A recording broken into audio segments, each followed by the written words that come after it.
big guy. You ready? I'll throw one in the water and see if he goes in. He was in the pool this morning. Okay, I'll throw one on land. There you go. Oh, sorry, bud. Thank goodness he's a polar bear. I'm sure that didn't hurt. All right.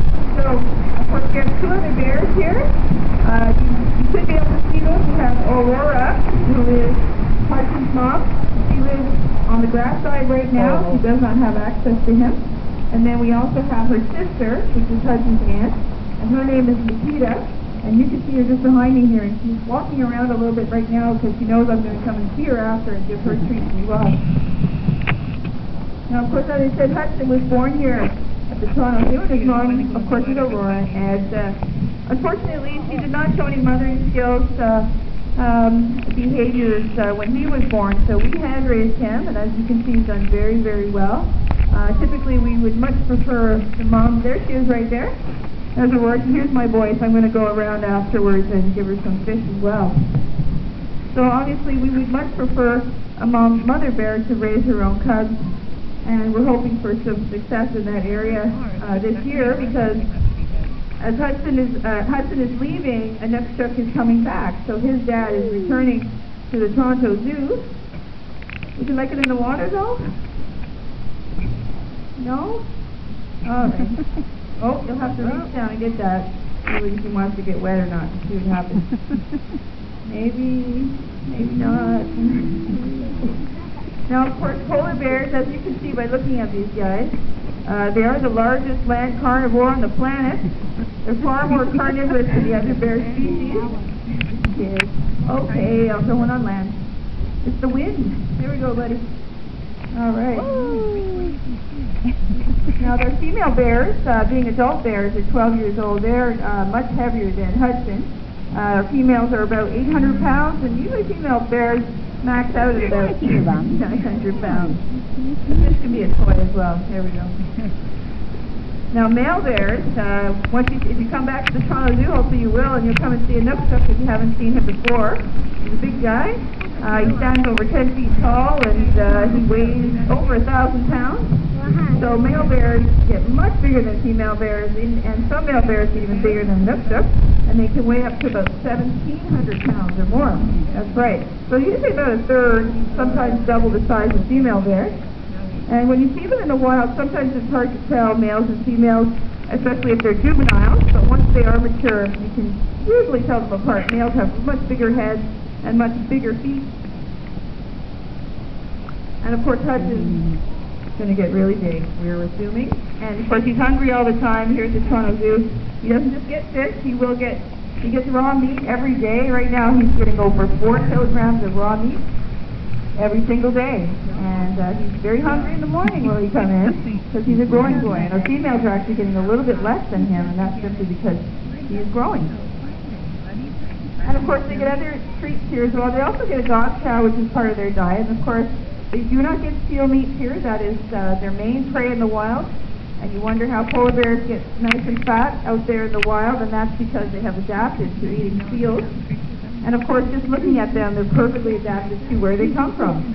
They're found around the world, circumpolar, just south of the Arctic Circle. And that's where they do their hunting. You have to get out there on the sea ice and start hunting for seals in the winter months. And some bears, actually, there's 19 different populations found around the world, and of course found in Canada, in several provinces, and in the United States and Alaska, and Russia and Norway as well. So it's very hard to count how many are out there in the wild because, of course, they travel great distances throughout the winter months, and they don't always hang together. Some of the populations do come together, obviously, during breeding season, which is in the spring. And, of course, some populations gather when they're waiting for the sea ice to freeze over in certain areas where they have to get back out there on the ice. And, of course, the Canadian population in Manitoba, they actually have to wait for that ice to freeze over on the Hudson's Bay. So it's a good time, actually, you probably see tundra buggies out there, and that's where they're actually observing those polar bears. Would you like another one, darling? Yes. Okay, here's the light. All right. So I have a frozen treat when I'm done with the fish here, and hopefully we can get him in the pool, but there's no guarantee. He was swimming a lot this morning, so we'll see how it goes in a few minutes. Now, if you have a close look at Hudson, I don't know if you can see, but just if you look on his nose, you can see that underneath that fur, his skin is completely black, actually. All polar bears, their skin is black. And they have a thick layer of fat. As I said, they need to fatten up. Even though they have that beautiful fur coat, they need a thick layer of fat to survive, obviously, in a subarctic climate. So it's completely natural to see a fat polar bear, even in the wild. Especially the male bears who go out there and hunt for seals, and they kill several seals, obviously, throughout the season. And those really good hunters will actually just eat the blubber on the seals and leave the rest of the carcass if they're really, really good at it. Okay, buddy. I have one more fish. Yeah, they'll have to get the others in the pool. Watch your head.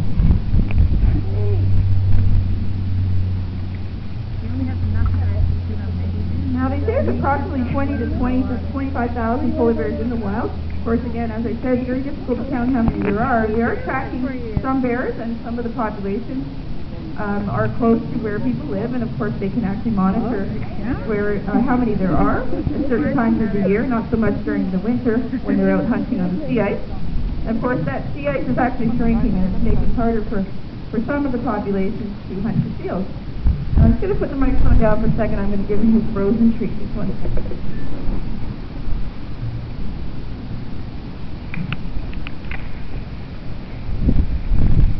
Oh, that's wow.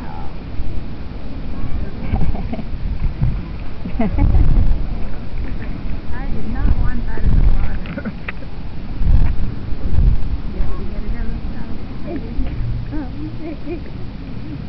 Sometimes I think he tries to will it towards himself. Sometimes he can reach it, sometimes not, but he will go and get it. And in the frozen treats, it's kind of nice because they can last a little bit longer. Obviously, we don't want to just hand them their food and it takes 2 minutes to eat. In the wild, they would spend much time, obviously, walking and hunting and searching for seals. Seal holes, air holes, breathing holes where actually they can actually hunt for the adult seals, and spend a lot of time out on that sea ice looking for seal dens as well, and they break through the ice. That's why they have this powerful front end. You may have seen polar bears in the wild where they're actually using the front of their bodies to break through the ice and snow, and that's how they so often seal pups out for seal dens. Now, of course, polar bears, as I said, they live in this Arctic climate, and of course, females, when they're pregnant, they need to find a place where they can dig a den and feel safe and take care of their babies. They're very, very tiny. You can see pictures of Hudson along here. They're only about 600 grams when they're born, and they can have 2 to 3 cubs. Usually 2 is more common. Well, you have to go and get it. You have to go and get it.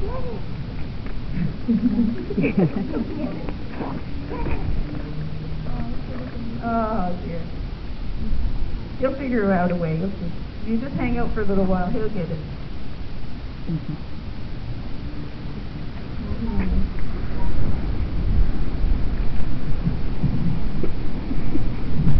Anyway, as I was saying, in the den, the female bears give birth to their cubs away from other bears. They feel where they feel safe and secure.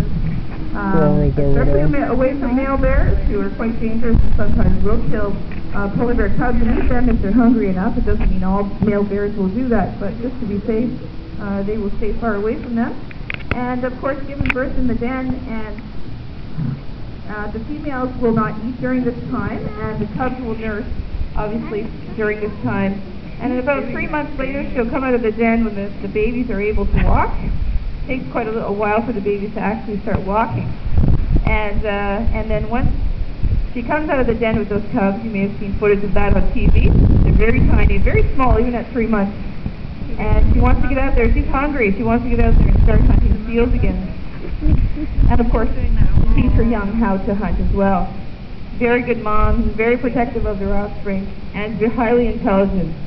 We do some training with the polar bears, obviously not to teach them any tricks, but we like to train them so that they can present their body parts, show their feet, open their mouths, and Hudson does all that stuff. It's very clever. He learns it usually just once, and he doesn't forget it. So anyway, I could talk all day about these guys.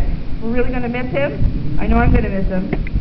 So this is probably my last weekend to work with him. So anyways, my name's Diane. Thanks so much for coming out, and enjoy. Okay, wait, come and get it.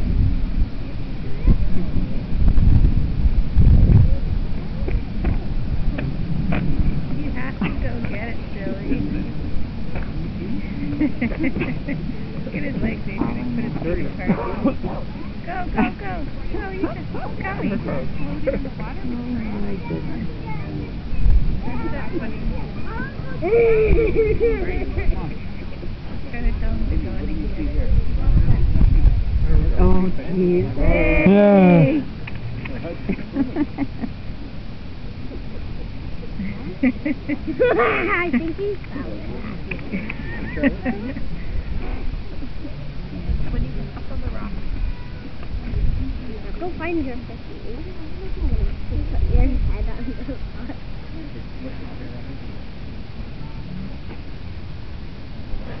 He's not going to give you any more. He'll still have a whole bunch up on the rock. Doesn't he? Oh.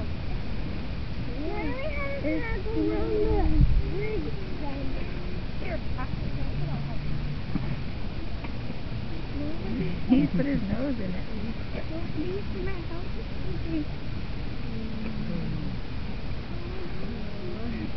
We will.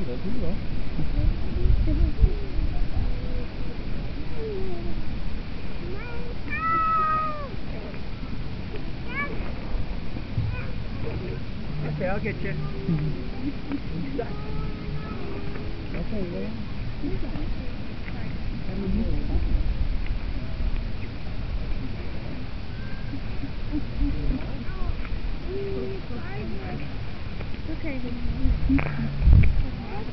You see the other polar bear? A polar bear, that's right. Look, a polar bear. There you go. There we go.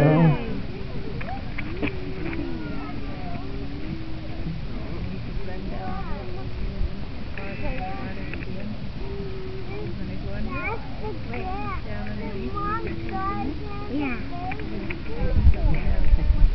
There's fish now in the water.